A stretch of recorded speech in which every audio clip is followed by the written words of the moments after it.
Milwaukee, make some noise for your headliner, Josh Johnson.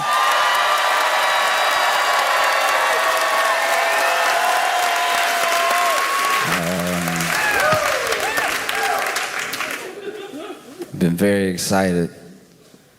I've been very, very excited. Been highly anticipating a bout that's coming up.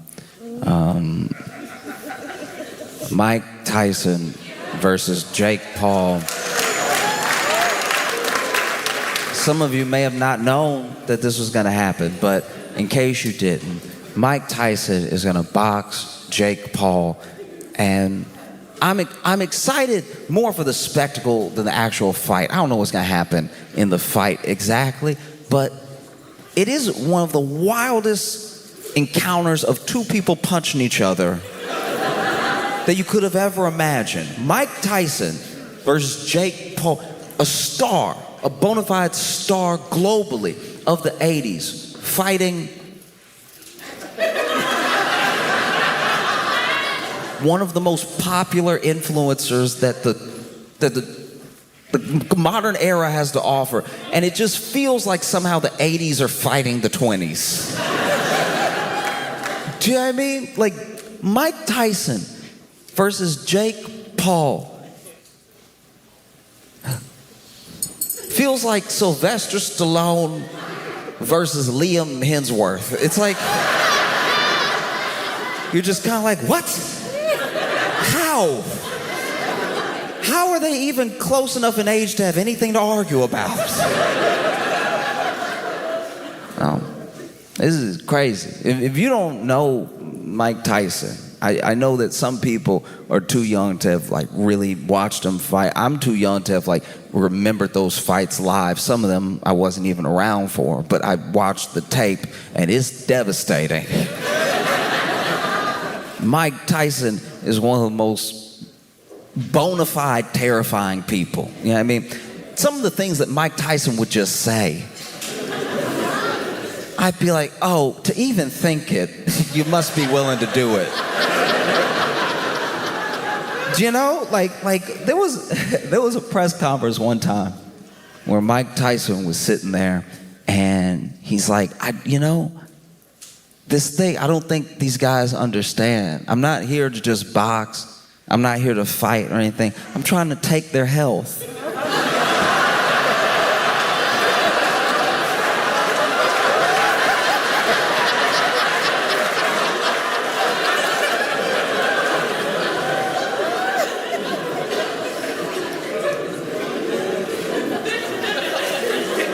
Sir.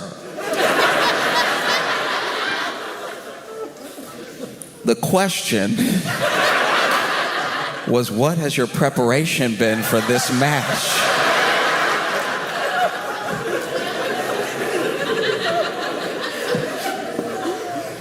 Mike Tyson he's like an embodiment of like everything like fierce, violent, and dangerous in one person that also very much loves birds.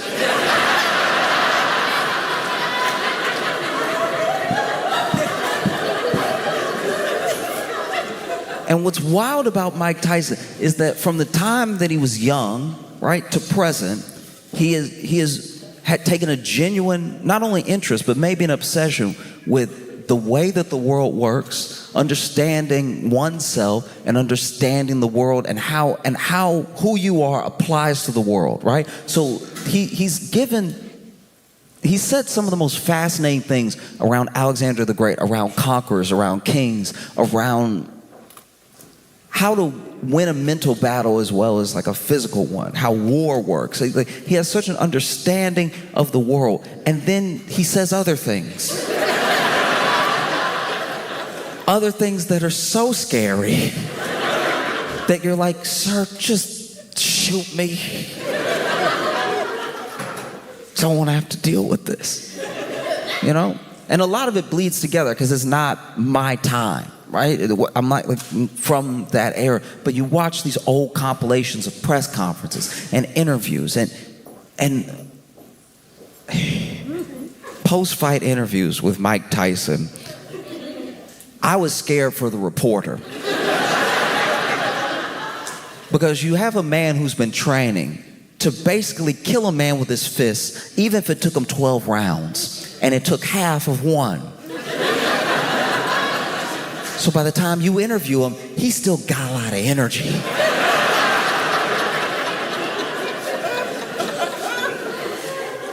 There was one time they were trying to interview Mike Tyson after a fight. They're in the ring with him. They're putting the mic in his face and everything. And he's so amped and he's talking. He's like, y'all don't understand. Like, I'm from Sonny Liston's cloth. I'm the most fierce. And he starts describing not just who he is as a boxer, but his training and everything. And then at the end of it, he goes, I don't know, man. What? And I think if I had been the reporter, I'd also be like, nothing. I didn't say anything. Don't worry about me. Mike Tyson press conference was a master class in psychological warfare. He would say things that had you thinking like, oh man, this dude's like out of his mind. Or this dude really wants to kill me and I don't know him. That's gotta be tough as a fighter, to sign up for a fight. And you know we both fight. But one of us loves fighting. And we both like it, that's why we do it, and we're both good at it, that's why we do it. But one of us is so excited to hit, they don't care if they get hit.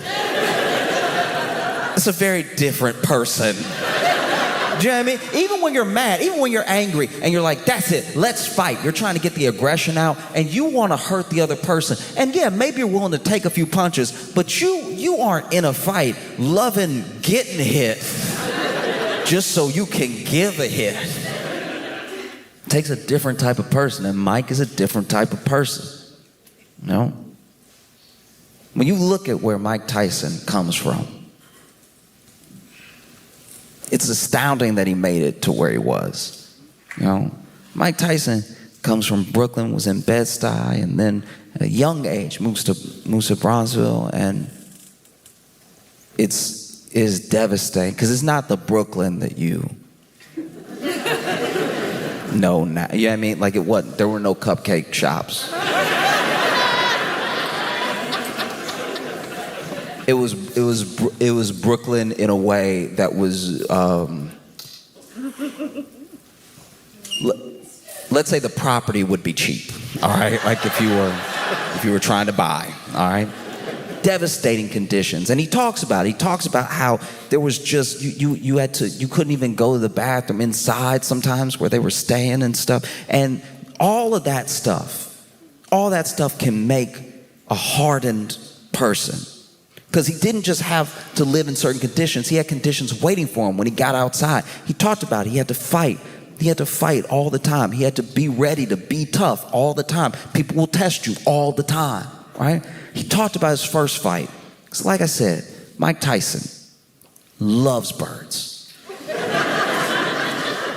It's truly one of the sweetest things about him. It's one of the things that like gives you a glimpse into the humanity of a person that's only known as being this fierce beast, right? Loving these birds, being gentle with them, caring for them, spending time with them, you know? Really taking care of them. And when he was a kid, there was a kid who took his bird. And he was like, give it back, give it back, give it back. And give it back, I think give it back genuinely in the way that a kid is asking you earnestly from the bottom of their heart, no, please, give it back, right? And that kid killed that bird in front of him. And then Mike Tyson, I'm assuming, killed that kid because he at least let him remember what would happen. And Mike would get into trouble, and it's easy to say, you shouldn't do this, you shouldn't do this, you shouldn't do this, right? All those things can be true. Obviously, you shouldn't be robbing people, you shouldn't be selling stuff, you shouldn't be out here with these people who are on a bad path and everything. But when you have what looks like no other option from those things, how can you expect someone to just know you drive down the path that's been paved, you know? And so he ends up in like detention centers and stuff like that. And at one point, Mike Tyson meets Customato. And Customato sees him, and immediately he knows. He knows this kid is special and he's different. And not only just because he's built different, not only because he's big for his age, there's just something about him. And he gets the opportunity to like box a little bit. He goes to the gym, he's hitting bags and stuff, spars a little bit. And Customato sees in something in him. And after sparring, you know, as the story goes, they ask this kid who's just sparred with some grown men, how old are you? And then Mike goes, I'm 13. And then these grown men look at each other and go, this nigga at least 30. Like, there's no way. You better put a 0 behind that 13. That's, what? 13. And Customato, to my knowledge, actually adopts Mike Tyson. Takes him into his home, right? Not just to train him, but to care for him, to love him. You know? Because all this energy, all this fierce potential can really go somewhere if you nurture it, right? And then under Customato's leadership, Mike Tyson does become as fierce of a person as Customato thinks he can be in the ring. And Cus believed in him before he believed in himself. I think that's why their friendship, that mentorship is like, when you see it, there's something special about it. Because anyone who sees anything in any of us and pulls it out of you, right, just with their belief, that's a very special thing. And the only people that wish Customato hadn't done what he did are probably Mike's opponents. Because Mike would have fights that were so damn fast. You can see it even in the video, even in some of the amateur fights that were actually on video. You can see in the opponent where they were like, does he have a hammer? What is he doing? That really hurt. No. And then Mike gets older. Mike becomes world champion. Youngest world champion, right? In there with a boxer with real experience, who's also a special fighter, right? But Mike hits him in a way that maybe he's never been hit before. And if you go back and you watch the video of this knockout, I shouldn't laugh, but Mike didn't just knock this dude out. Like, he didn't knock him out cold, right? This dude gets knocked down again, and he's trying to get up, and you can tell that his body is like, dog, we done. Don't. No. You know, like when you're in a bar fight and your buddies hold you back, that was that guy's whole body. Like, you can even hear the announcer be like, oh, he's fighting to get up, but his body won't let him, because his body is like, parts of him that didn't get hit. This dude got hit in his head and the chin, and even his feet and his knees and his hips were like, look, if you ever want to speak to us again, don't stack us up on top of each other right now. You need to sit down. And then Mike Tyson becomes world champion. He becomes everything that Customato thought he could be. He becomes everything that he knew he was, right? It's a beautiful moment. And then it's important when you think of Mike Tyson to understand that Mike Tyson is America. A lot of Mike Tyson's story is how America works, right? There are parts of this country that if you travel to, you'll think you're in another country for how poor they are, how broken, the conditions that people are living in.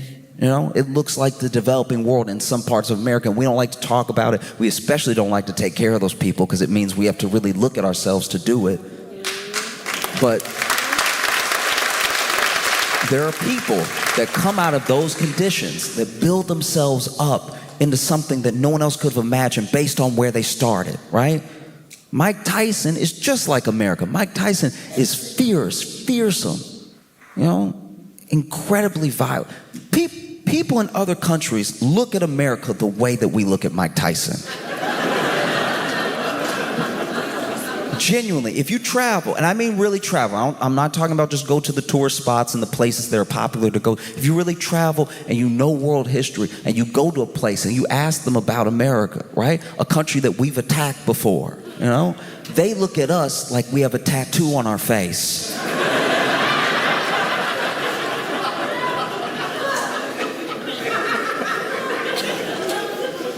Mike Tyson builds himself up, and he doesn't just get the world championship. He has some very, very impressive fights where you can average his whole fight time out to like maybe a round and a half. He's beating people so fast it's actually upsetting the crowd.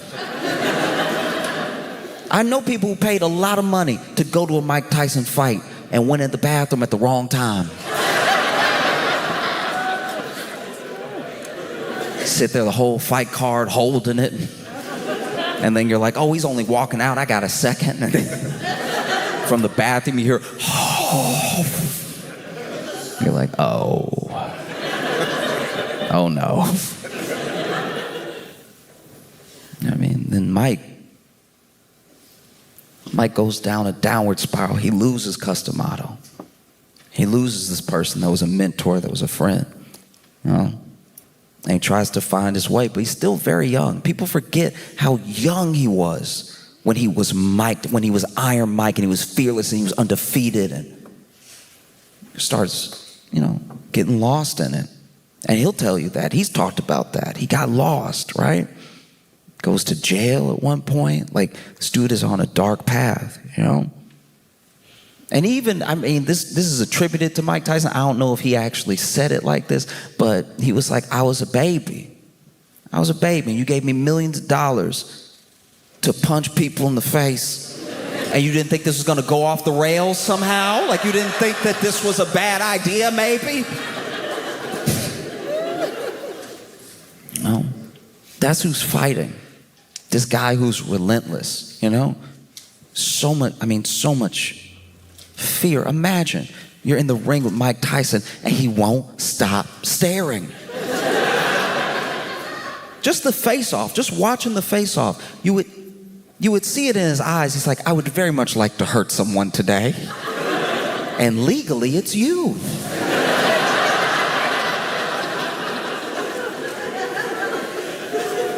And he was fast, and his movements were jerky, but they were quick, and they clearly hurt, because some very big men did not get up.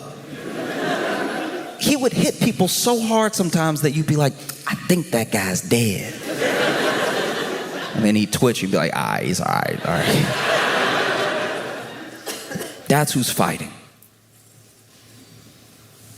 And then you have Jake Paul. One thing people need to understand about Jake Paul, if you don't, he's very much, we are in Jake Paul's time. Whether we like it when I say that or not, he's having his Mike Tyson moments right now. World famous, around the world. People tune in from around the world. They watch his fights, they watch his YouTube videos. This dude is a true, bona fide star, right? And we can argue about if he's as popular as Mike was back then and why the internet is different, but he is very popular. And he loved boxing. He feels like boxing saved him. That's something similar that he has with Mike, because this kid, he got a camera from his dad, him and his brother, when they were young, and it was to film themselves while they were doing football so that they could improve, right? Which I don't know how that works. I don't play enough football. Like, if I did that and tried to tape myself playing football to improve, I think I would just be like, this is where I got hit. And this is when I hit the ground. I think that's all I did. I don't know was that right? Is that how you do it? And so him and his brother start making videos, like little YouTube videos, whatever. They're putting them online. They're getting some looks every now and again. But then Vine came out. And if you don't know what Vine is like TikTok granddaddy.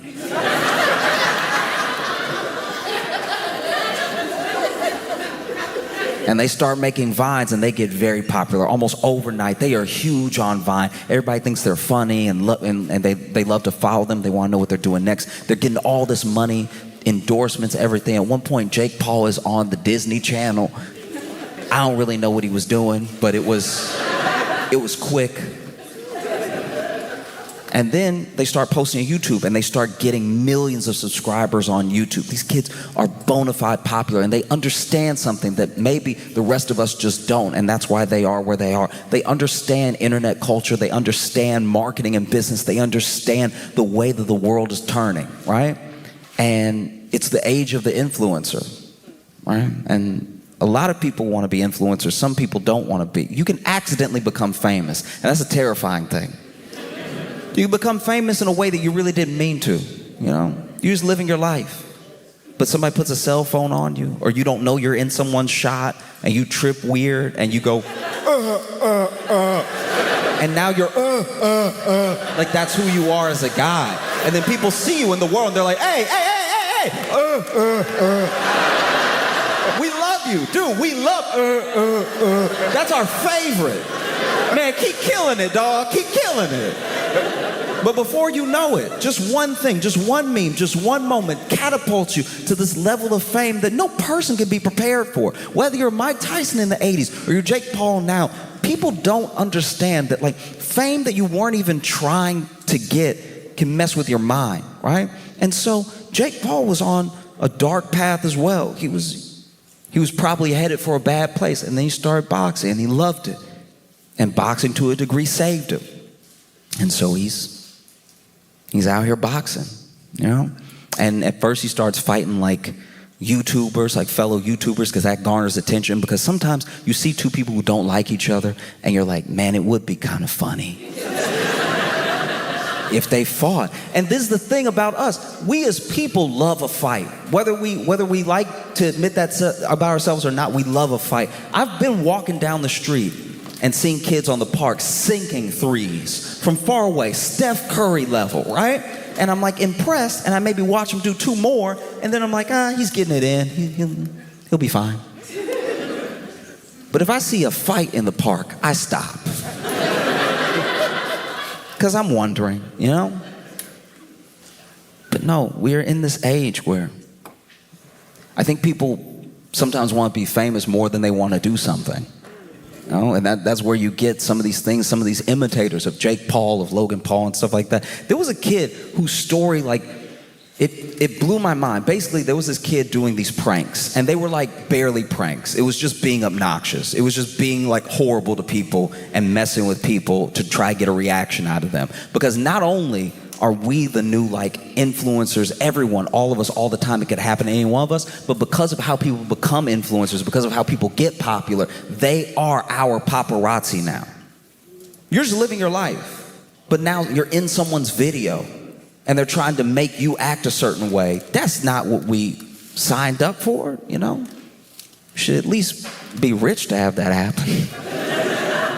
And so this kid was making this video and he was messing with this guy in the mall and he was following him around. He was just like, not just being annoying, he seemed like to also be intimidating him a little bit, and he was really following him, trying to get him to answer some question or something. And finally, this little guy, he's like a very small guy, and he did not look well, right?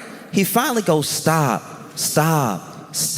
and then he pulled out a gun and shot him. And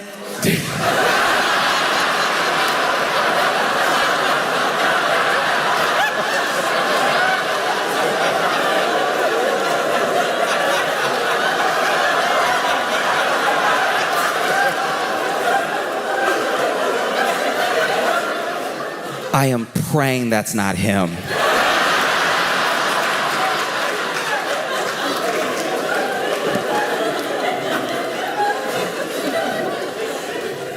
This dude pulls out a gun and he shot him. There's this loud bang in the mall and people start screaming and running and everything. But from the vantage point of like the person who, because he posted it himself, the kid, the influencer who was making the prank video, posts the thing and he's coming at him and the guy's like, stop,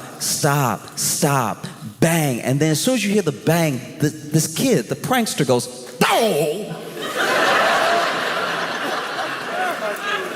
And to be fair, there's no cool way to get shot.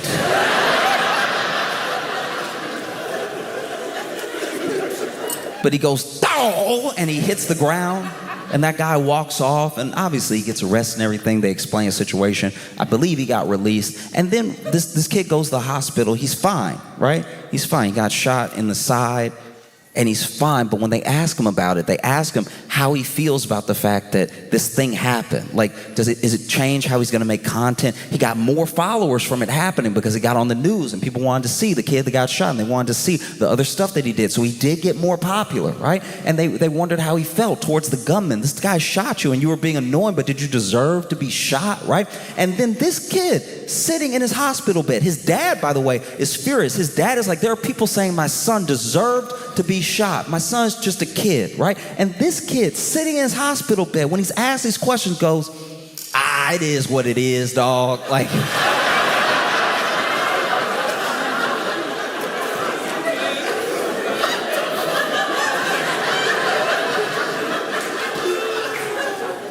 which I can't tell, is that a good attitude about it? But it lets me know it's not just a few people. It's not just a few individuals. We're in an age. It's an age of if I can be popular, maybe I can be safe, maybe I can be liked, maybe I can be something, whatever it is. But it's apparently worth being shot over for some people. And make no mistake, Jake Paul is America. I don't know how it feels to have me say that, but Jake Paul is America. A lot of what America embodies is what Jake Paul is, right? America is business, usually business first. We can worry about being a country later. It's business, and it's fame, and it's money, and it's influence, right? You go to some of these backdoor meetings that some of these world leaders have when America convinces them to do something. We don't know how they do it. Maybe it's with money. Maybe it's with other things. Maybe they're like, hey, look, we'd hate for something to happen to your whole island. Influence. See what I mean? And so now you have these two boxing, and people don't know what's going to happen. Obviously, there are people that want Mike Tyson to hurt Jake Paul very badly.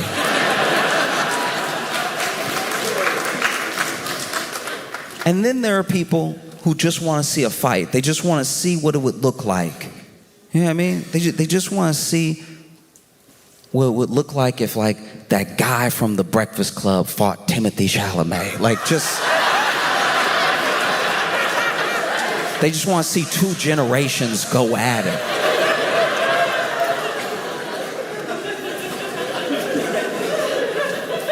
You know? Because let's be honest, it's an odd fight.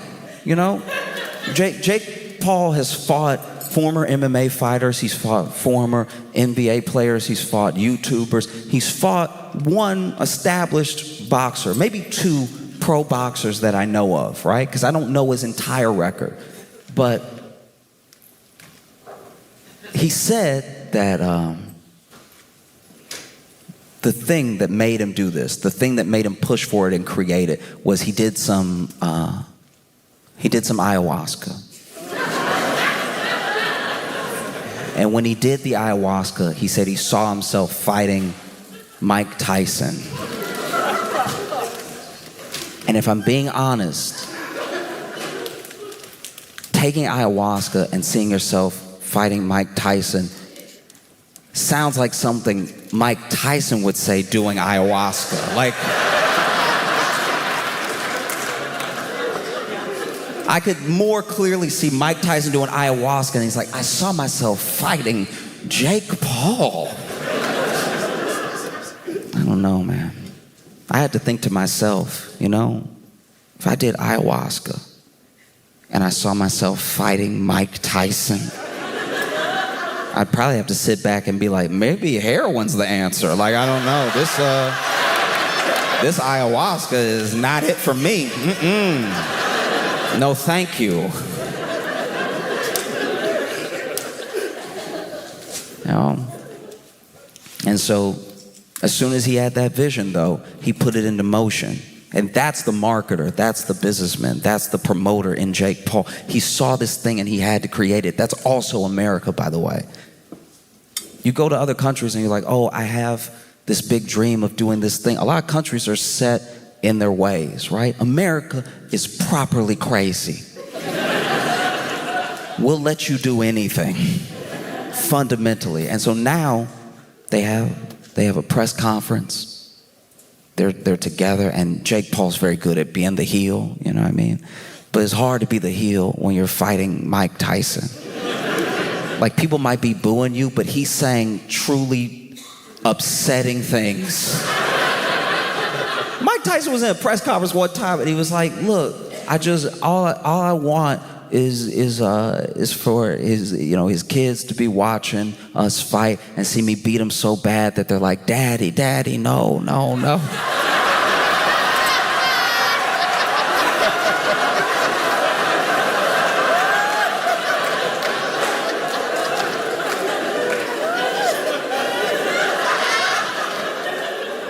Hearing Mike Tyson quotes out loud genuinely makes me want to learn Tai Chi. So in case I ever come across Mike Tyson, I can look like I'm about to fight him while also backing up. Like,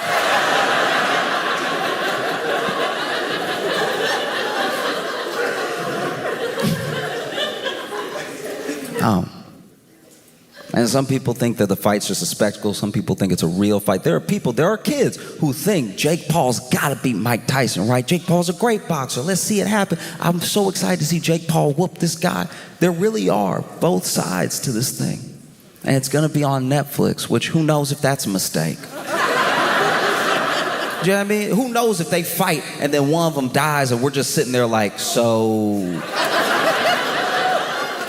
are we accomplices, or just sitting there, stoic, don't know what to do next, and Netflix is like, are you still watching?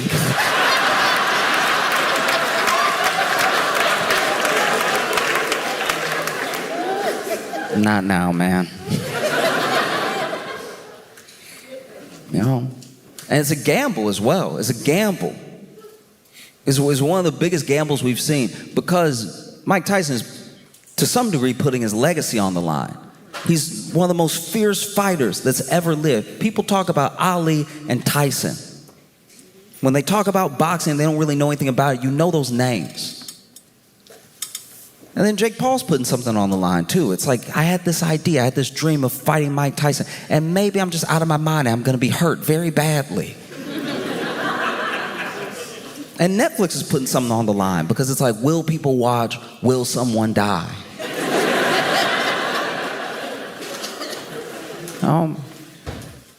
It's a genuine gamble. And if America is anything, it's a proper gamble. You know what I mean? Like, that's what we do. I don't know. I admire an aspect of what Jake is doing, because Jake loves boxing. And no one will probably ever give him credit for it, but he is revitalizing a part of boxing. People talk about boxing a little bit more now because of the popularity that he brings in, the new kids that he brings in, and he's putting himself on the line because he loves boxing. And that, to me, is wild. Like, I love hip-hop, but I wouldn't try to battle Kendrick Lamar. Like...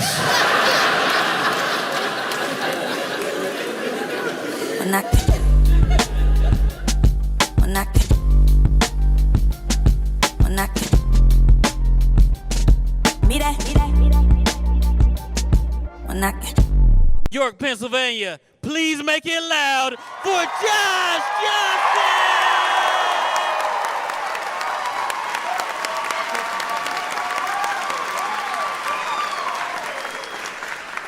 I've thought a lot this week about how, like, family can be chosen. Like, you have your family, you have your family, your people you grow up with and everything, but along the way you find people who you really connect with. You choose them and they choose you and everything.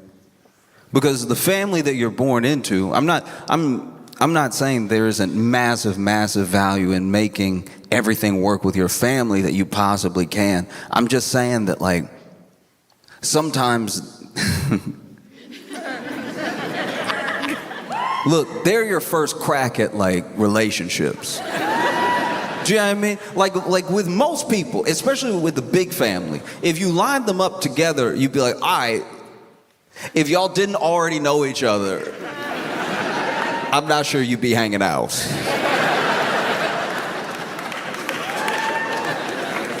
Like, I got cousins that I love dearly, but like, I don't know. They're like athletic. And then I show up with a Rubik's Cube, but they're like, very cool, very cool. Now, you can tell somebody's not into what you're into when they talk to you all slow like that. When they're like, that's awesome, bud. That is fantastic. I like that you are into that.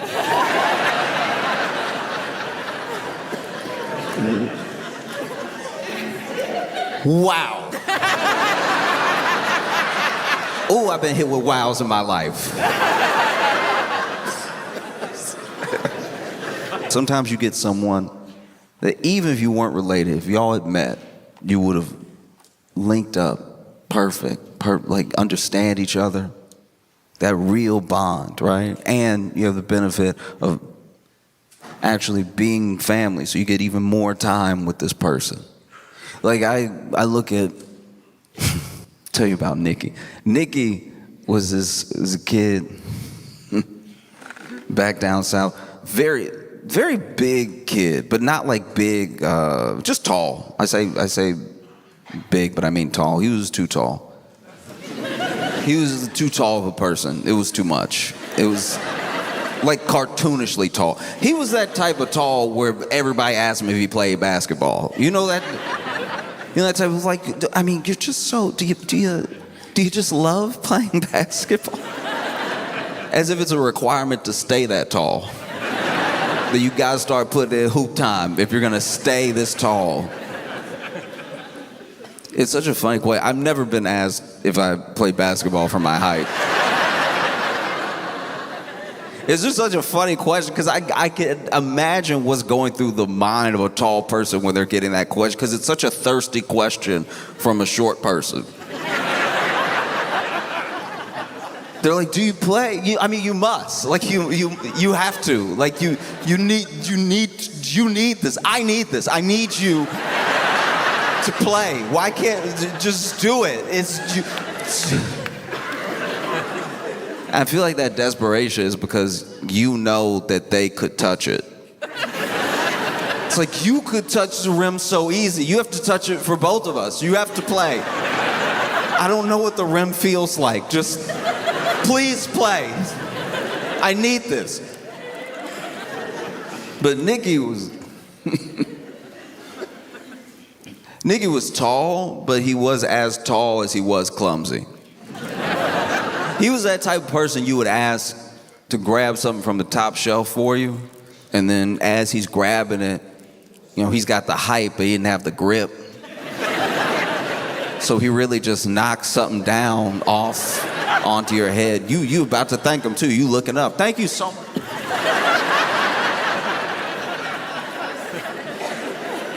And so him playing basketball was a disaster. He was very clumsy. And it was insane to watch.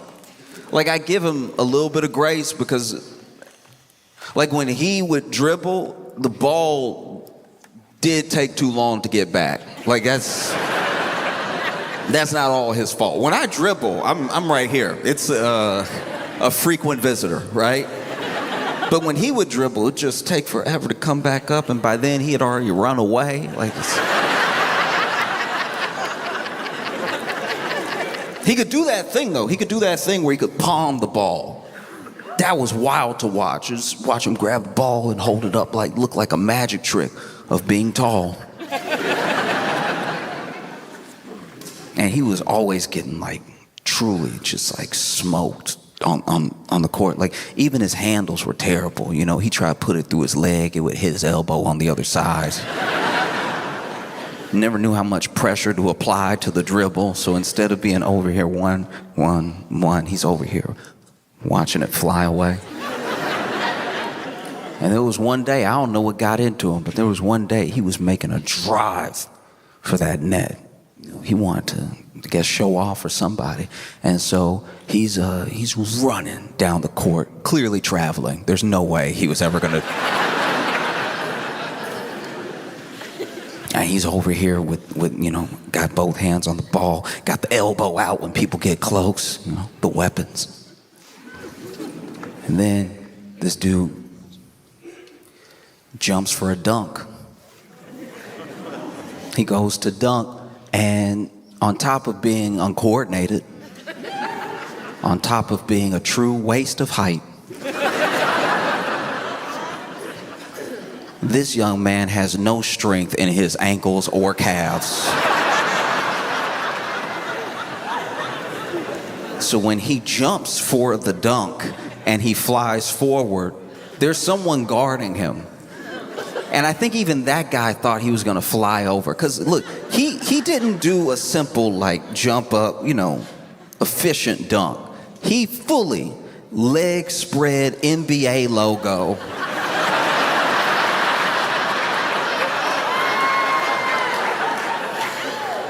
The problem is he's either pushed or made everybody else get out of the way up until this last person, this guy trying to finish just standing there, right?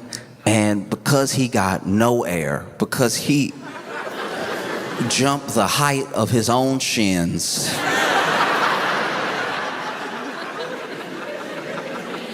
he simply flies into this man. He jumped into him. I've never seen a person jump into another person. He jumped into him like he thought he would go through and it, like he thought he would be him. He jumped.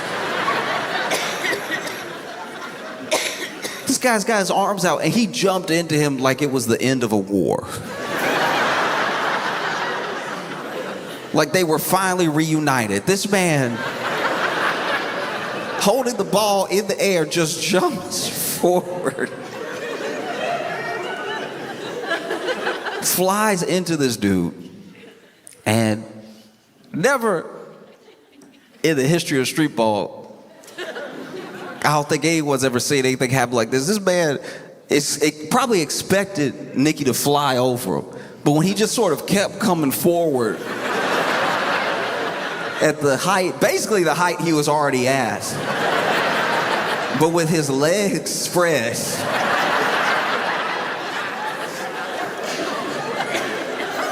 Never in the history of basketball on a public court has this happened. He flew in just trying to dunk, and then this man caught him.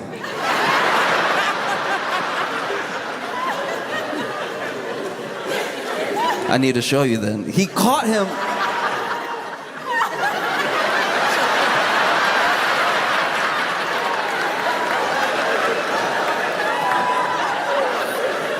Caught him into his arms.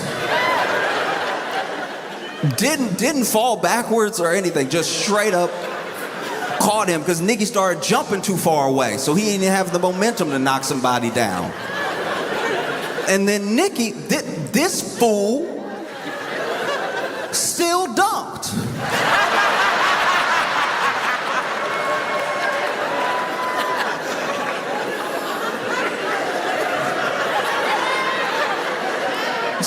Still dunks.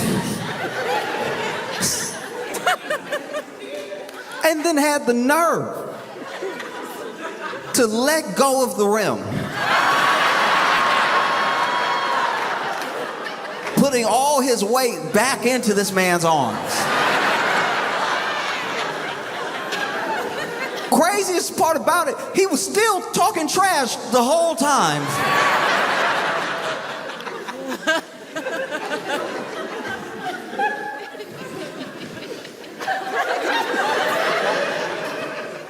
He's still being held midair, talking crazy to everybody on the court.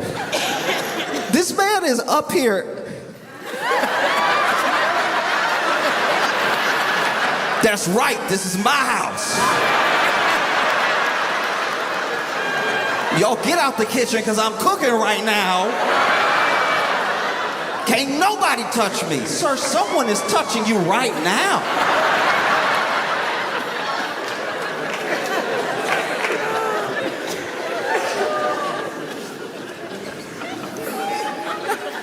so uncomfortable. And, you know, Nikki was tall. He wasn't big or anything, but he was big enough to recognize that he was bigger than the people around him. And so he was somebody who truly fit that stereotype of like gentle giant, like didn't want to hurt anybody, didn't want to mess with anybody. In fact, his need to be gentle actually made him pretty easy to bully. Kids that were way smaller than him would give him a hard time, you know?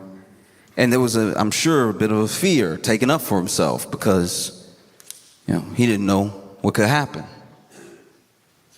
And so Nikki, very sweet, very easy to bully. You didn't have to worry about Nikki. You had to worry about his sister.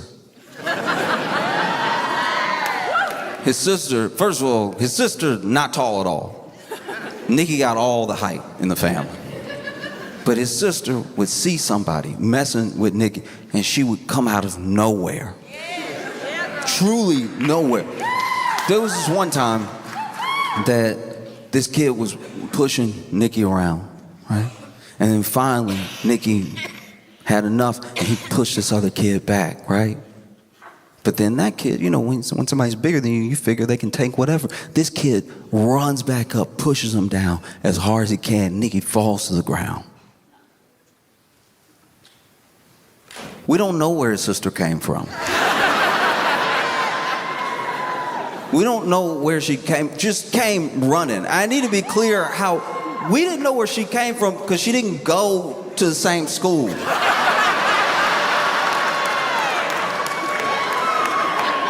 So when did you start running?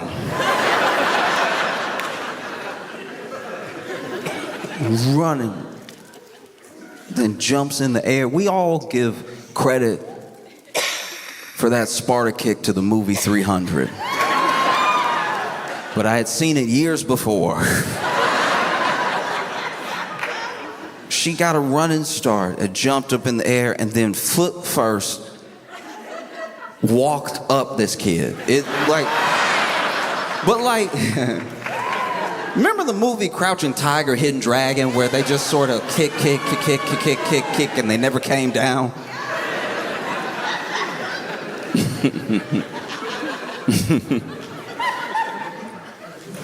Yeah. Oh.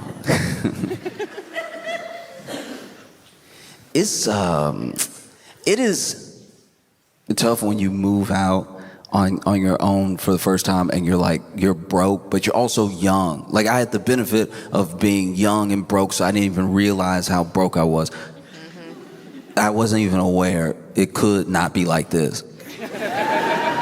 Because, you know, there's a different mindset. I can only speak for myself, but it seems like there was just a different mindset at the time for the sort of standards of my mom's house versus like what mine would be, because I was out on my own for the first time, so I was sort of setting them in real time, like setting these parameters. When you're out by yourself for the first time and you get your first place, this little studio apartment in Chicago, it's like anything. You could do anything, you know? You could put up both Fight Club posters. You could do whatever. You could get the main one and the variant right next to it. There's nobody to stop you. You know, I had an air mattress and everything. Just starting out, and so there are some things that I think other people would have clicked right away. We should do something about it. It just didn't happen for me. Not in my head right away. Like for instance, when I would have somebody over and my fridge worked, but it didn't work hard. Like my fridge would do the fridge things, but just not all the things a fridge is supposed to do. I'd have somebody over, and then I'd offer them something to drink. I'd grab them something to drink, and I knew the cold spots of the fridge because the whole fridge wasn't cold, right? There were some, like the crisper was crispy. The crisper was perfect. Anything you really wanted to keep, you put in the crisper. But other stuff you just had to be like, well, that's just a regular shelf. that's basically a cabinet shelf. And so I remember there was this one time that invited somebody over, poured them a drink, and then they asked for some ice, and I was like, oh, okay. So my freezer doesn't make ice, like it doesn't.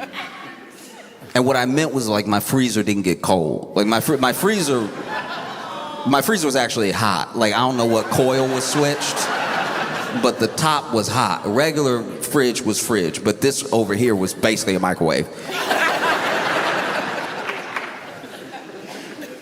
And so I was like, oh yeah, it doesn't make ice in there.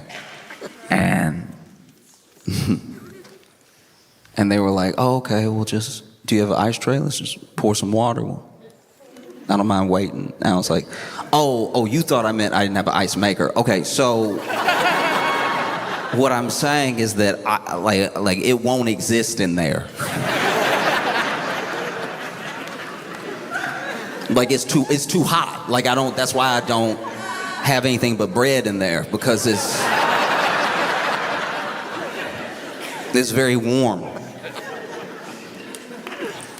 And they weren't being rude, but they just sort of said it, I guess, as they were thinking it. They were like, you can't afford ice? And when somebody points something out to you like that, it does remind you where you are when you can't afford just certain temperatures. That's a level of broke. That's a breakthrough of broke, to not be able to afford enough cold near you.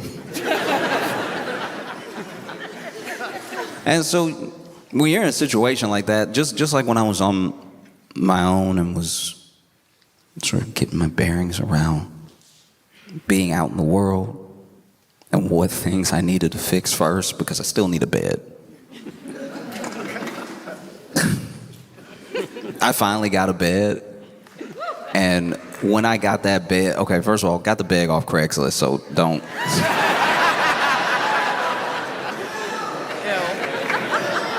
The frame.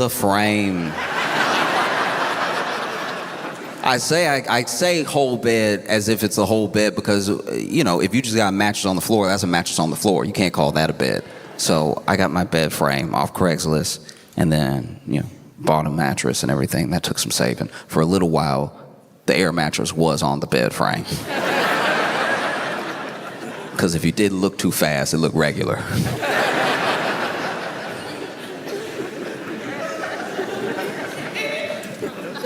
But that bed frame, man, no wonder they were getting rid of it. Every time you sat down, you felt like you were hurting it. The entire time I had that bed frame, I'd be in my head thinking like, why does my bed's back hurt so much?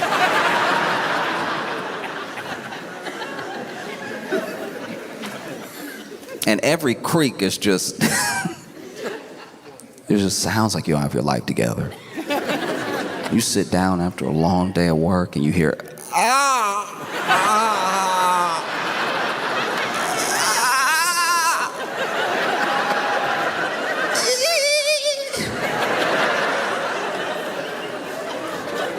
how am I gonna get any restful sleep with you complaining the entire night? I'd move my leg and the bed would do everything except scream. But when you're in a situation like that, and let's say you're even younger, let's say you're like Nikki and his sister, especially in the neighborhood that they were in. There's a lot of things coming at you, maybe faster than you know how to process. You know, you're in a neighborhood where there's gangs, where there's gang violence, and obviously, after the fact, people ask themselves, why would anybody join a gang?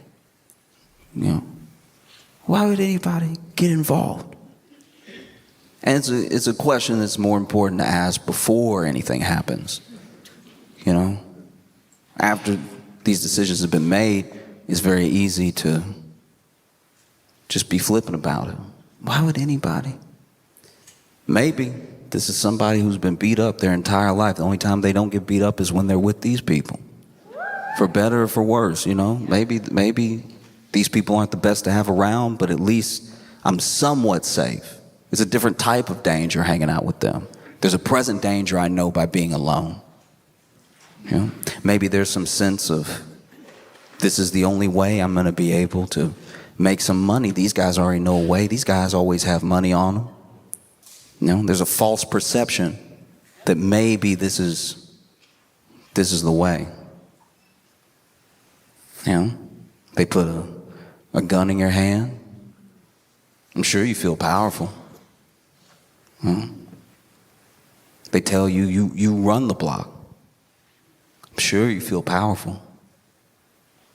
It's not until something actually stops you that you realize you're not all powerful. Like you look at a kid like Nikki, and you know, it's not like it is in the TV shows all the time, where there's just somebody seeking out, oh, that guy looks cool, I'll follow him around, maybe he'll let me join or something. Some people are coerced, some people are threatened. You know, you live here, you see us doing work, maybe it's time for you to do some work. They recruit them. That's the thing that people leave out. They recruit them, you know? And so maybe a kid like Nikki sees, though, this isn't it. I don't know what is, but this can't do this. So then a kid who almost never takes up for himself, a kid who's very gentle, although he's very tall, waste of tall. Not using the tall right at all, but that's beside the point. A kid like Nikki gets approached, tells them, no, I'm good. I don't want to do that. I just live here. I'm not. And then it's his sister, of all people. It's his sister that also looks him in the face. Don't talk to my brother. You leave him alone. Right? Don't come near him. And when you're dealing with a gang, you're not dealing with a lot of reason behind decisions.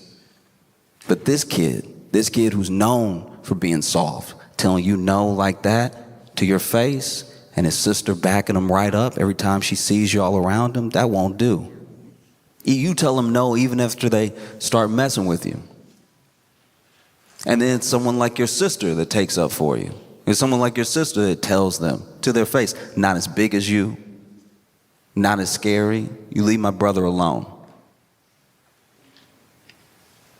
It takes a lot of bravery to do something like that. You leave my brother alone, knowing how dangerous they are. And then, maybe, one day, they decide to send some sort of message, right? And they pass your house, and they shoot at your house. But you're not home. Your sister's home, though. And those bullets that may have even been meant for you, whether they were meant to send a message or they were meant for you, they don't hit you. You're not there. They hit your sister. They took your sister.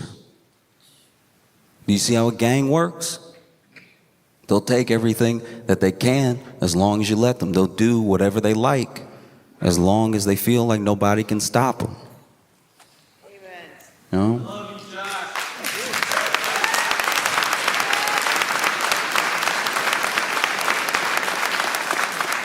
I'll back up real quick. You know, being out on your own and broke, you have to decide what professionals you're going to spend your money on, because all the professionals you can't afford. So sometimes you got to go to a professional who says they're professional and doesn't feel very professional. Like, for instance, I require some things from a professional. Like, some of it may have nothing to do with their capabilities at their job. They're just things that make me uncomfortable. Like, I don't like when my professionals in some fields take cash.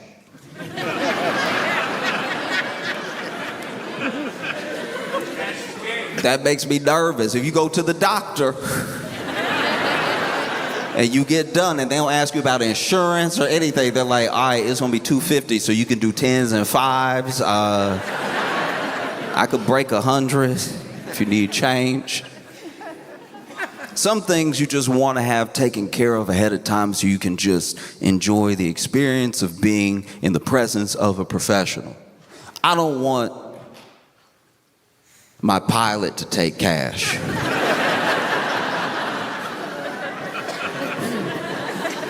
What if I don't have cash on me? Even like the nonverbals sometimes. Sometimes a professional will let their feelings escape, right? They won't be very professional. Just let it out as it happens. That is very jarring. It's terrifying. I don't ever want that to happen. Imagine you in court. You're in court, and then prosecutor says something, and then your lawyer turns to you and goes,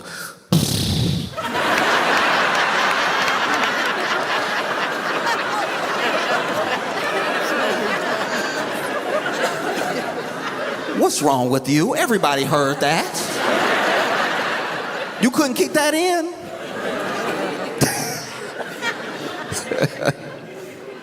No, because you know what it is whenever people, they're supposed to be professional, emote like that, it lets you know that they also don't know what's supposed to happen. Now we're living in chaos.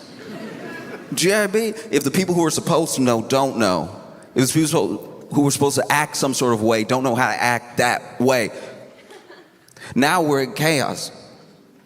Like, now we're in chaos. Like, now we're in chaos. And I remember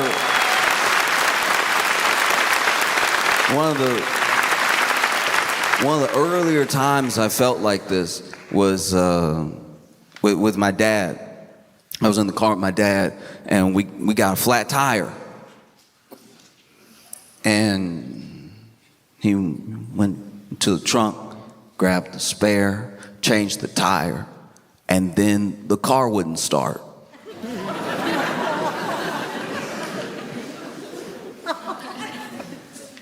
I'm not saying at 7 years old I knew how to change a tire.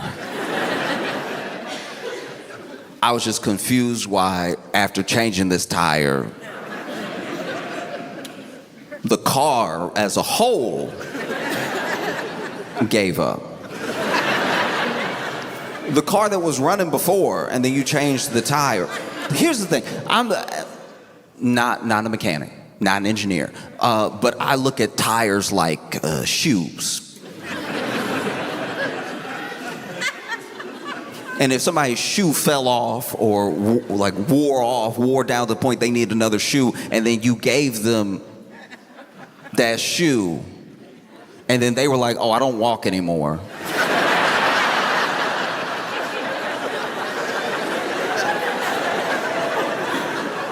I think you would be confused. I think it's fair that I was confused. I was like,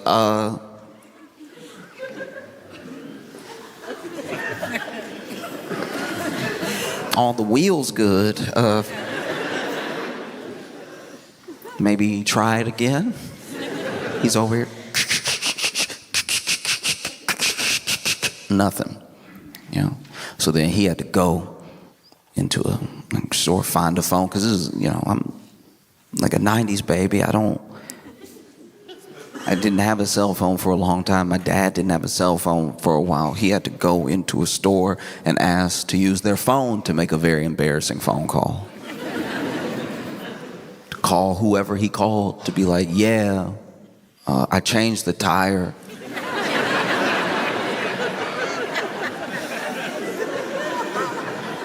And now my car doesn't want to be a car anymore.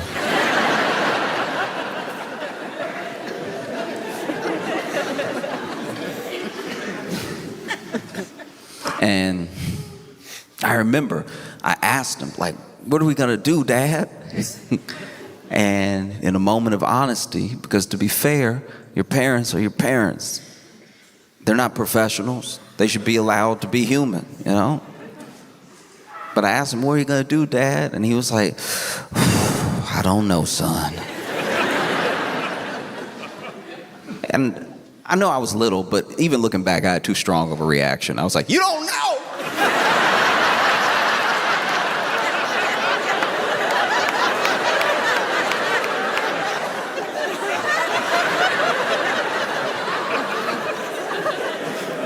That was a little too much. But in my mind, in my like little bit of life experience, I was like, uh-oh, we are stranded here then.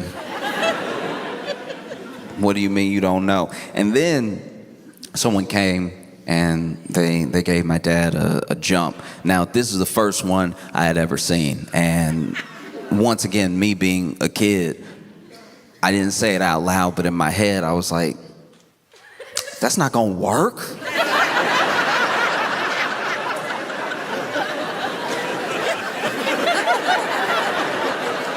Y'all just doing stuff now. Like this.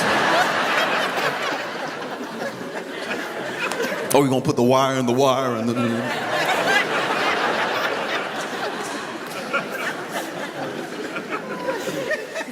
and then it did work. And when it worked, to my credit, I was like, man, my dad's a genius.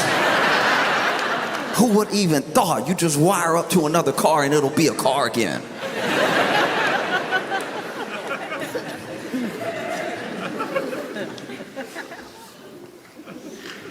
But yeah, that feels like where we are, where, do you know what I mean? Where there are people that are supposed to know, who even say that they know, but when they start telling you what they know, you realize they don't know anything. And that's very scary. That's terrifying. Sometimes I don't even know what press conference I'm watching and what it's about. I watched this, there was a press conference where there was a press conference where Marco Rubio wrote something down and slid it to Trump. And like, I don't know, man, I've never seen somebody so locked in to being evil and so checked out of life. Because this dude gets slid the note, and then there's no way Trump has an internal monologue. We must know every thought that comes through his head, because Marco Rubio went ahead and passed him the note, and then he says out loud, you know, okay, do you remember in English class when your teacher made you like read Shakespeare, but then somebody in the class had to also read the stage direction just so everybody would know where we were at? Things that should clearly be in his head get spoken out loud. This dude gets slid the note and then says out loud, Marco Rubio just passed me a note.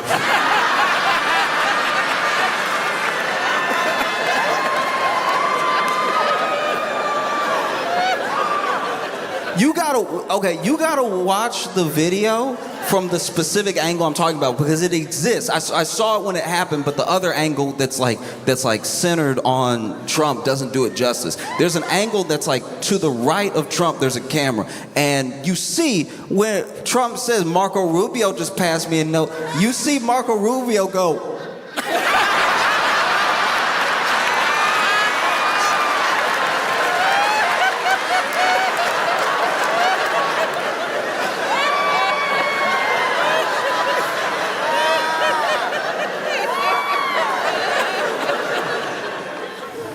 and then And then Trump reads the note out loud for everyone. And that's, once again, maybe something he meant to do in his head, and his mouth never stopped. Because then he's like, it says Chevron. Go back to Chevron.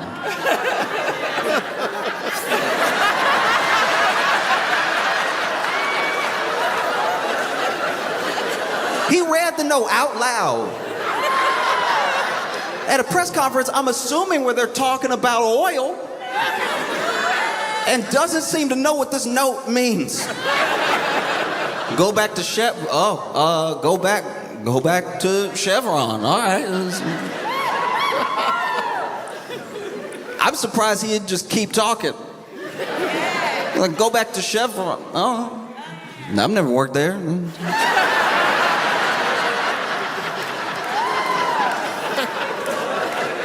Interesting. Okay.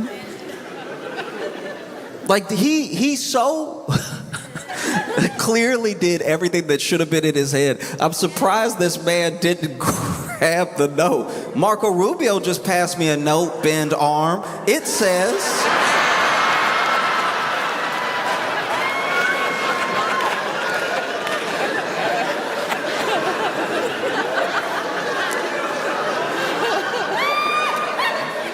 says, go back to Chevron. What does that mean, turnhead?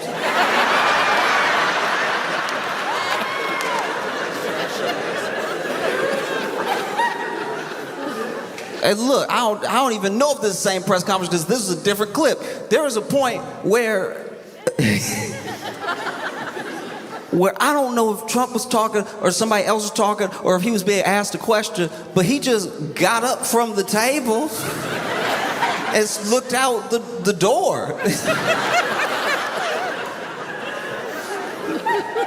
This man over just, yeah, you know.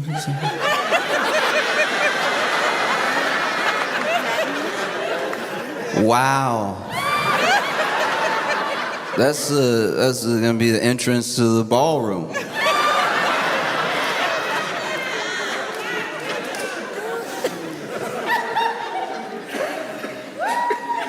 Sir, if you don't sit your Biden-built brain down, this is everything you said about Biden. Everything you doing right now. Every ounce of it was supposed to be what Joe Biden was like. This man tried to bully Joe Biden the entire campaign with the fact that the auto pen, the auto pen, the famous auto pen, he doesn't know what's going on. Somebody else is running the White House. It's like, all right, look, for all of his faults, Biden was never passed a note.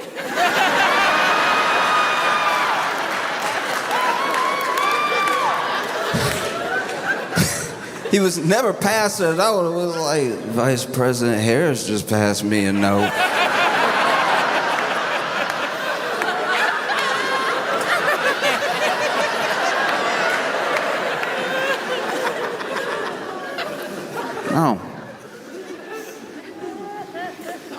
No, it's insanity.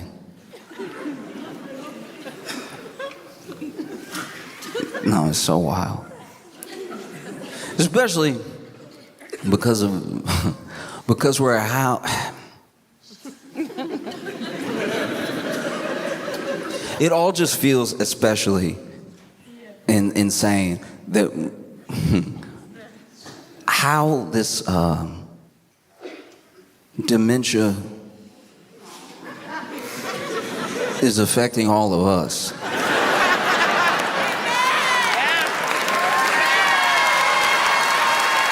Do you know what I mean?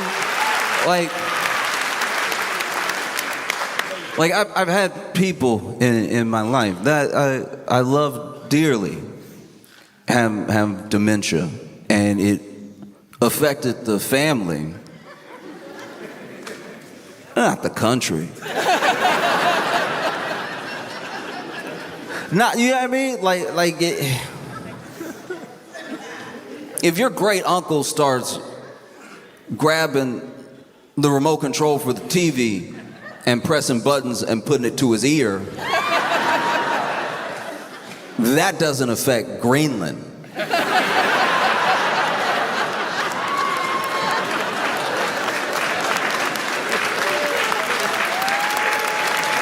You know? It's just, I don't know. Sometimes you just want to get the message out. Thank God the internet, for now at least, is like viewable by people from other countries that aren't here, because they can see us also be like,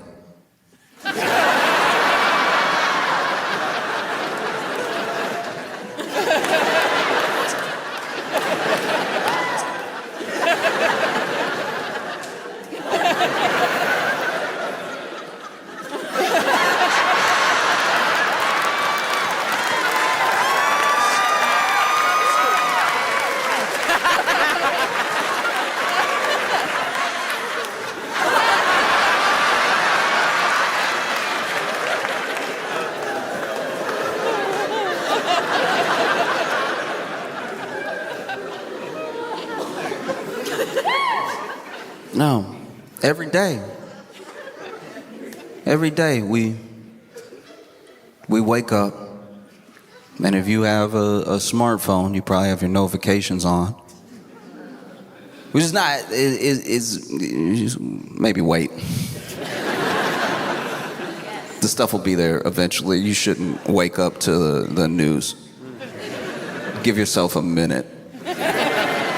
Do you know what I mean? Because like you wake up and then you open your phone and there's all the headlines because the publications were working while you were sleeping, and they have a list ready to go of things to give you Marco Rubio face.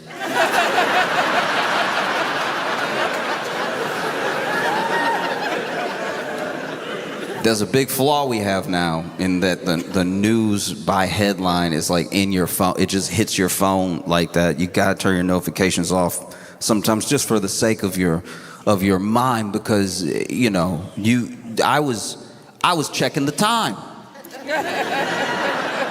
I just wanted to know the time. And now, uh-oh.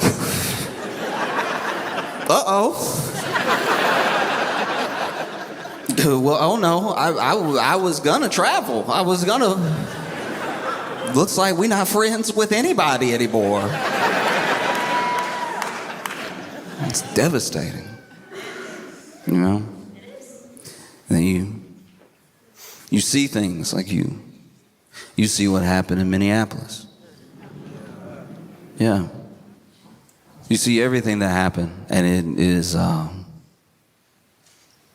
it's sad and fascinating that no matter how many angles come out, no matter what people are watching, no one's really changing their position. And I think one of the main reasons is that there are many people that are trying to argue the legality, and everyone else is trying to argue the morality, you know?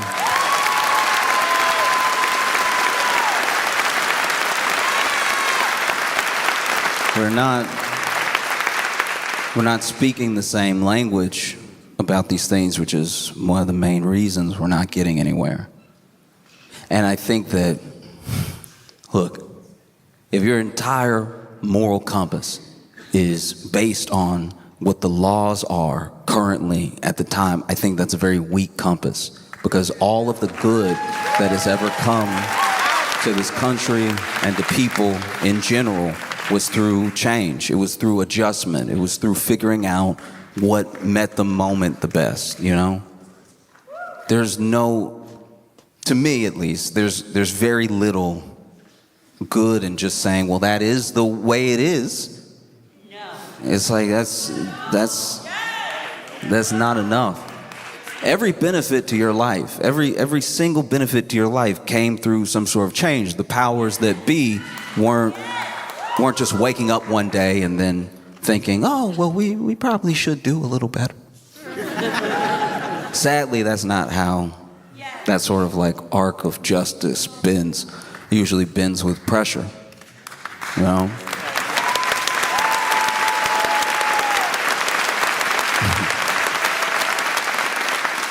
Trust me when I tell you that J.D. Rockefeller or,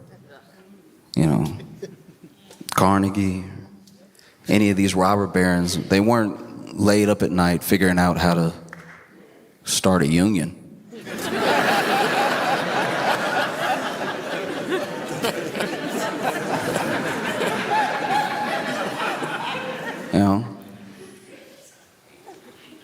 All these things come with time.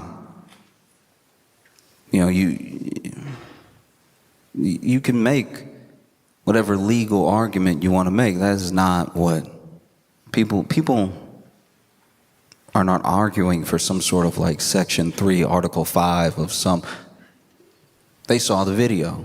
You saw the video. And I personally think one of the reasons to argue the legality or to make the status quo your moral compass is because you're either not affected or you think that if you play ball, it won't come for you. It won't affect you, And that's just not the case. Now we are where we are because they needed something.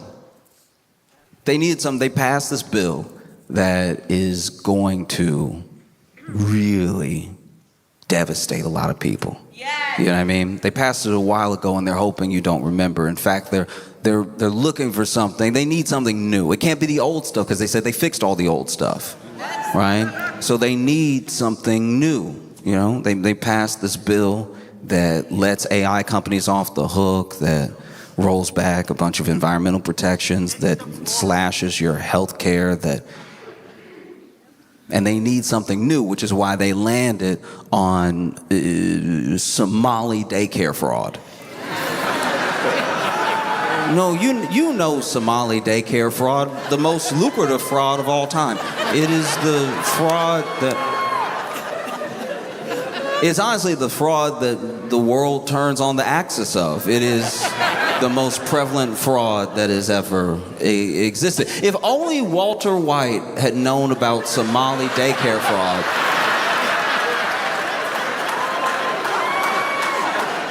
it would have been a very different show. No, they need something new because they're hoping that you'll forget that they can't actually, and they don't have plans to, and the things that it would take they're not willing to do to improve your life. They're not going to do it, They're all in the same pool, so they're not going to tax their friends, So what can they do? Well, they can't improve your life. They can't do it, but they can make everybody else's life miserable. Like they could make everyone else's life worse, and then that's equality.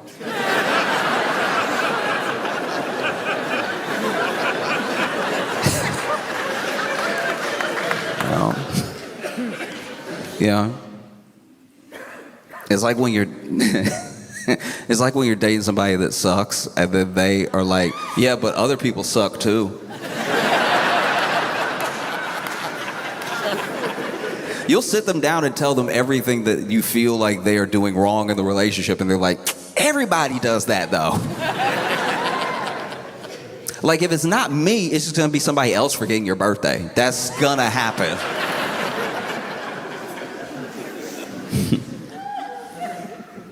Because you see what happened, and you see how panicked they genuinely were. They sent these guys out. I hate to burst anyone's bubble, but as a country, we are like broke. You know what I mean? We are like, because their bill also adds to the deficit. And we're very broke. And not the government, I should be clear. The people. The people. I know people think it's the same thing. But people from other countries, just so you know, it's not the same thing. The country, as in the government, is doing fine. They just found a bunch of oil. It's the people. It's the people who are struggling. It's the people whose groceries prices and whose healthcare costs are skyrocketing. It's the people who have less to show for the work that they do, and it's the people losing their jobs, getting their government jobs slashed and getting let go from companies and everything. And so they need something. We can't afford, in the bill, $29 billion for ICE. We cannot afford ICE any more than I could afford ICE.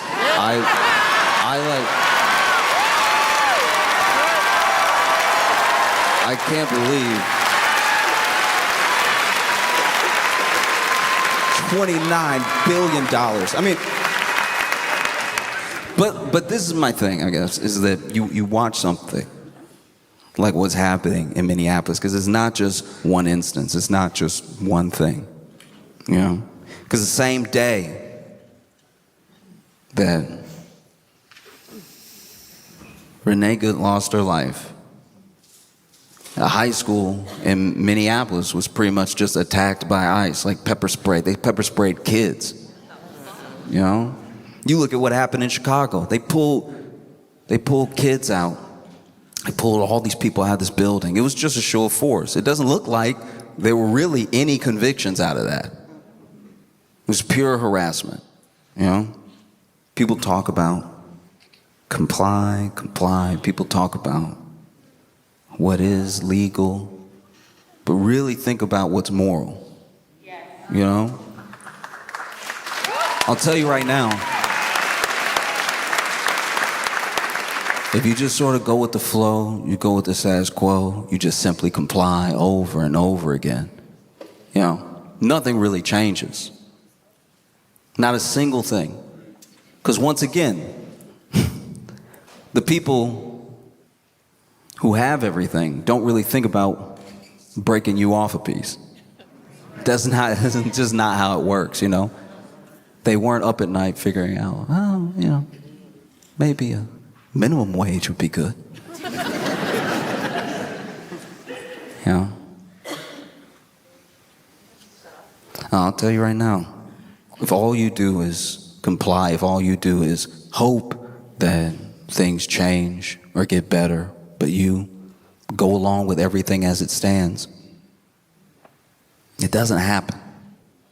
If everyone that came before me had just complied, then I probably would have entered this theater, any theater, through a colored section. You know, every good thing you have in your life is a product of someone else's struggle. You know? You see everything that's happening. And it's not about what they say it's about. You know? People talk about coming over the right way, doing it the right way and everything. Meanwhile, the people that say that don't even actually know what the right way is. Not top to bottom. The people trying to do it know. But they don't even understand the significance of yanking people out of a hearing that's their immigration hearing that they showed up to do it the right way. You know, you're just jamming people up for the sake of doing it. Now, be clear here. It is not about Somali daycare fraud. Even the narrative building, even what happens next. Then the president makes a statement. There's no way he saw the video. And I'm not even saying that because I think that there's some like moral core to. I'm saying that because what he said, he was like, this officer was run over. He's lucky to be alive. She ran right over him. I mean, he basically exploded.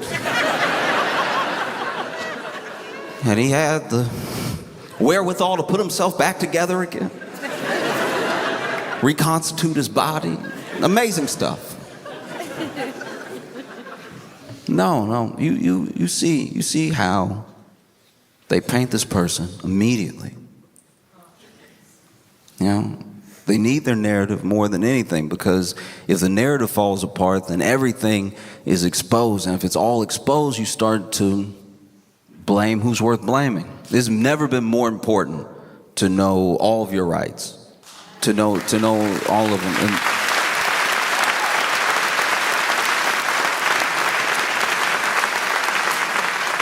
You know, it's never been more important to know the difference between a judicial warrant and an ICE warrant.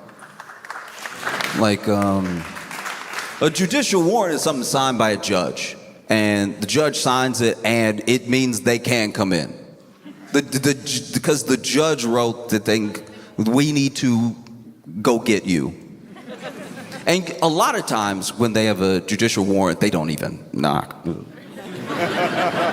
They just sort of come in. It's not really up for discussion. An ICE warrant is a thing that ICE wrote that they may show you, and it may even be part of narratives that happen for the future where, well, they had a warrant. Which warrant? It's important to know, because ICE having a warrant is like me writing myself a sick note.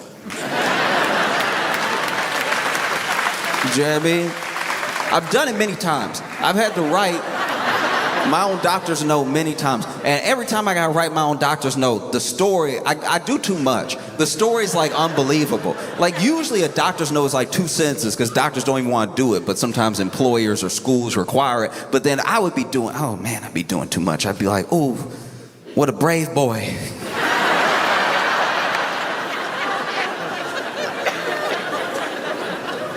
I can't believe he's making it through, you know? Don't just go easy on him. Applaud him for his courage.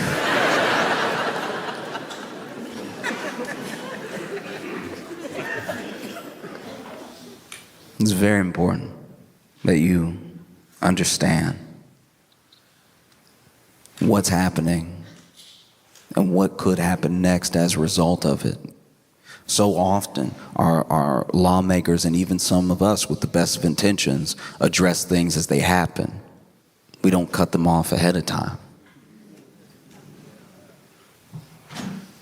Like I watch the things that happen with ICE, and they're not cops. They're these federal agents that are there to kidnap and disappear people.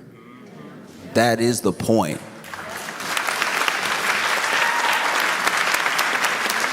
It's the entire reason that Renee Good isn't with us. And it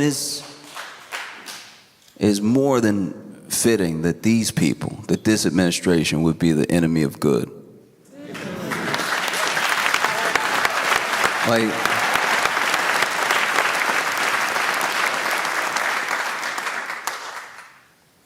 you're watching it happen. And there's a sort of like collective trauma around it. Because it's just happening over and over again. It happens every time that you watch it.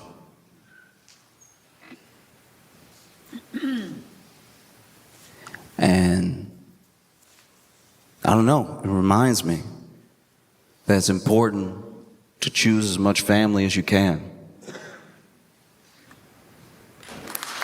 You choose to protect your family. Choose to protect people that when you were born you had no relation to, but you found each other. There's nothing more important. Because when they didn't see Nikki the first time, they went ahead, spin the block, let's go back around, shot through. They do the same thing to us. They do the same thing to us all the time. You know, several years removed, but not a mile away from where George Floyd died. And what happened then? We marched, we protested, we begged, worked as much as we could for some sort of change, and then several years later, they spin the block, right? They took, and they'll take as much as they can, they'll take as much as you let them. And look, there are people, right? There are people who will never see your side of things. There are people who are not working for you. They work for whatever corporation funds them. They work for whatever lobbyist gives them the most money. But the people that you vote for, the people that you put in power, it is important now more than ever that you stay on their neck. You stay on them. Because when things like this happen and there's this sort of like rhetoric around, you see how people feel one way or the other, and you see politicians try to do their spin.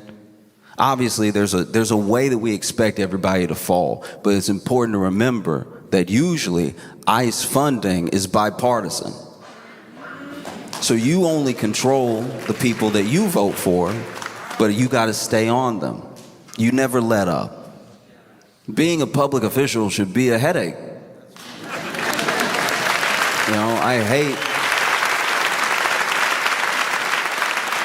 I genuinely, it depends on who it is, but I usually hate to see them smile. I'm like, why are you having a good day? Because you wonder, you see these videos of people just going about their life or trying to do the right thing, being violently met by ICE agents. There's always a narrative to fall back on later, even when the narrative is a lie, even when it gets disproven. There's always some sort of narrative to fall back on. And it makes you wonder, why would anybody even join up? Why would anybody join this thing? And then you see, it's like, okay, economically tough times, signing bonus, maybe I've been picked on my entire life and now I get a gun, maybe. They tell me that I run this area, I can go wherever I want, I can do whatever I want, finally have some power, and you see what they do with it. You watch what happened. And it's important to remember that you can choose family. You know? You can choose the people that you stick your neck out for. You can choose the people that you protect that mean as much to you as your own life. You can choose people. And it's important to keep making those choices daily. The stronger you make those choices, the stronger the bond is, the less that they have. Because remember, it's not as if ICE is some sort of army or something. They actually have wildly low numbers. That's why they need the police to come back them up everywhere they go. That's why all it takes is being pelted with snowballs and they leave. It was snowballs. It was snowballs in Minnesota. Snowballs in Minnesota is basically the weather conditions. So that's.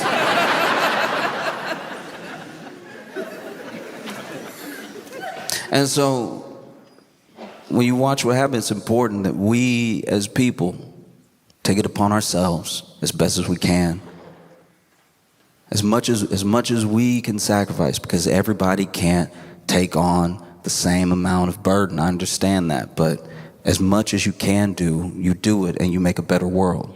That's the way forward, you know?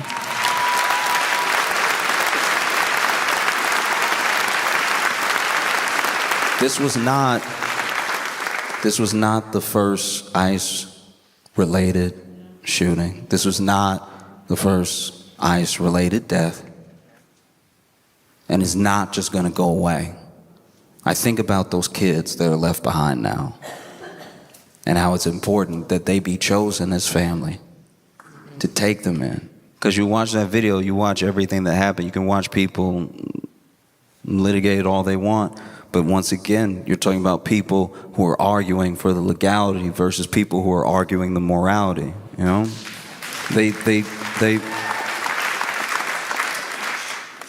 did what they did because they knew that they could. You know what I mean?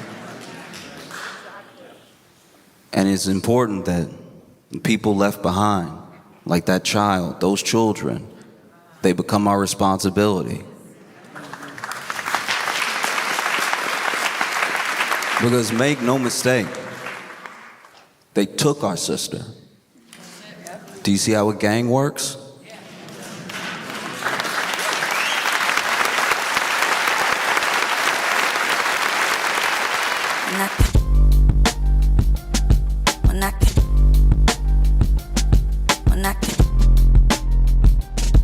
Mira,